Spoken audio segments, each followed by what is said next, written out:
Sorry for the interruption. What the initially was done. Uh, Thank you to the organizers, Kumar sir and Vijay sir, for giving me this opportunity.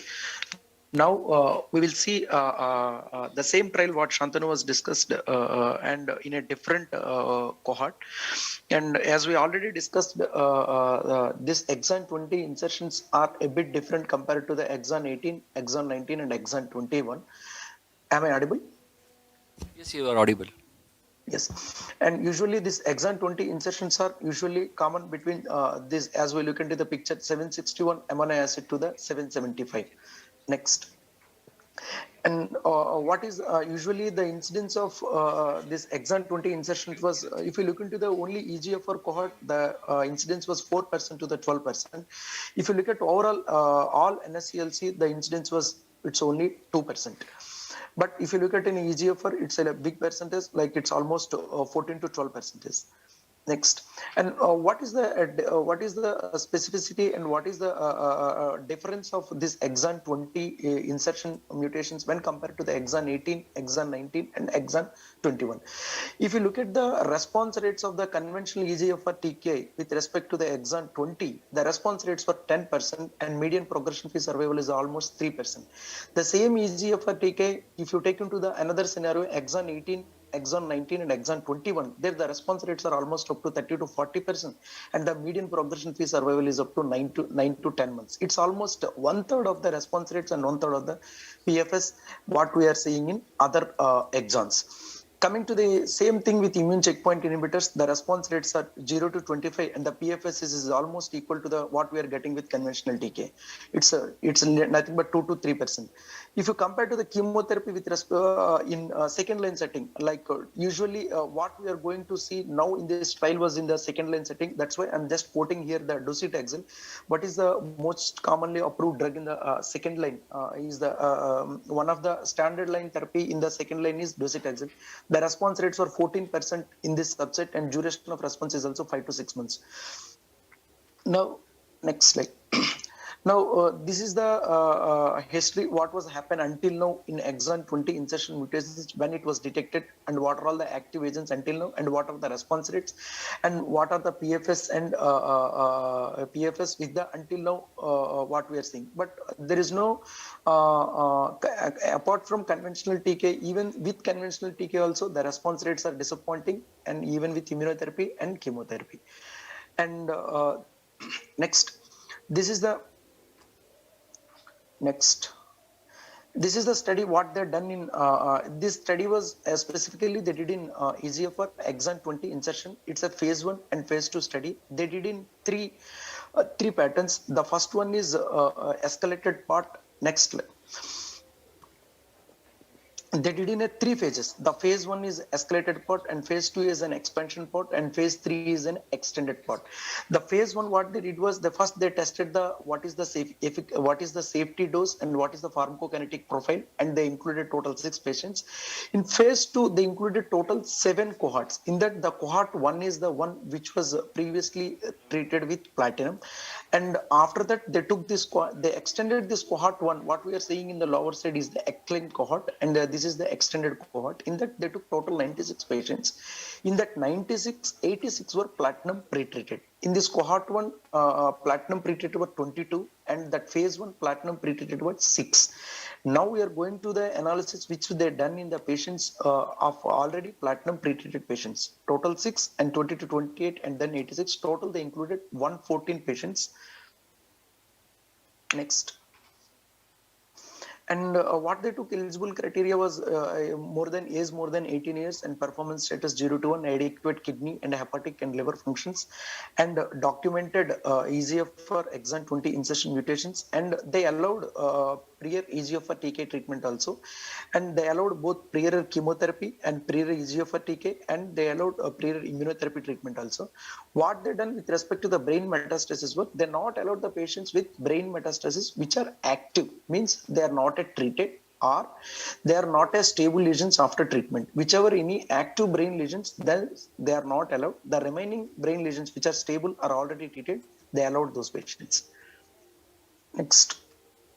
With coming to the exclusion criteria, they excluded the any spinal cord compression and leptomeningeal disease, interstitial lung disease, and radiation pneumonitis, and any drug-related pneumonitis. And as I already told, they allowed TK, but they're not allowed if they receive TK within the 14 days of the starting mobocertinib, and any monoclonal antibody who received within the 28 days of the treatment, or any strong CYP3A4 inhibitors within the 10 days of the treatment.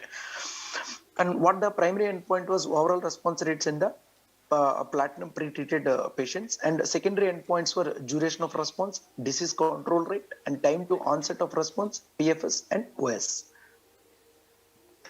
And this is what they did. As I initially already told, the first one was if you look at the left side, this is an extended cohort, that EXCLAIM.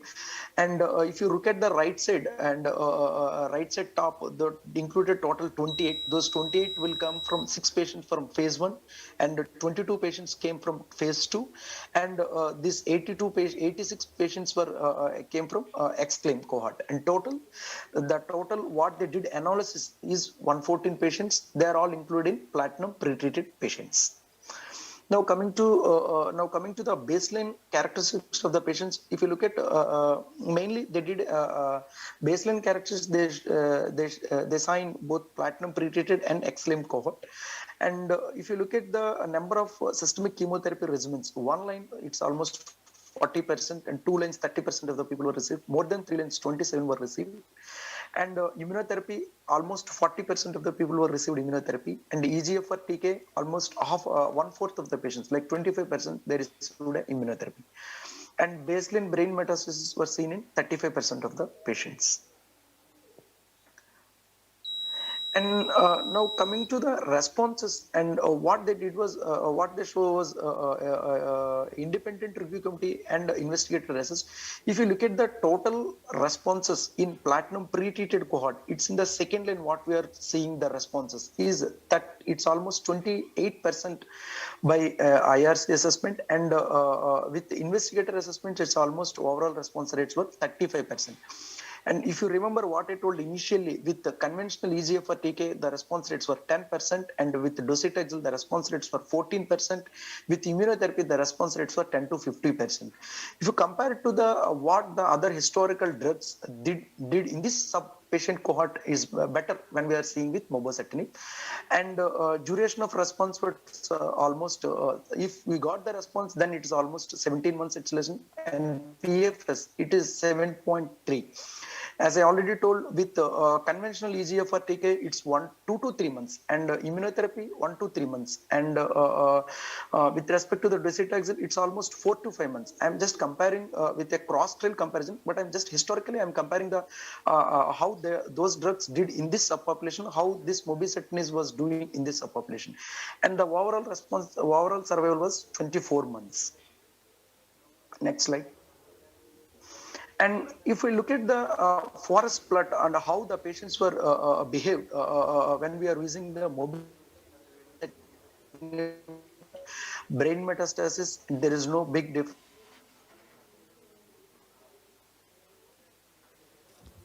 And with respect to the prior immunotherapy, everywhere the lines are in, and there is no statistical significant difference with respect to the baseline brain metastasis and prior immunotherapy, prior EGFR TK treatment, and prior lines of therapy also.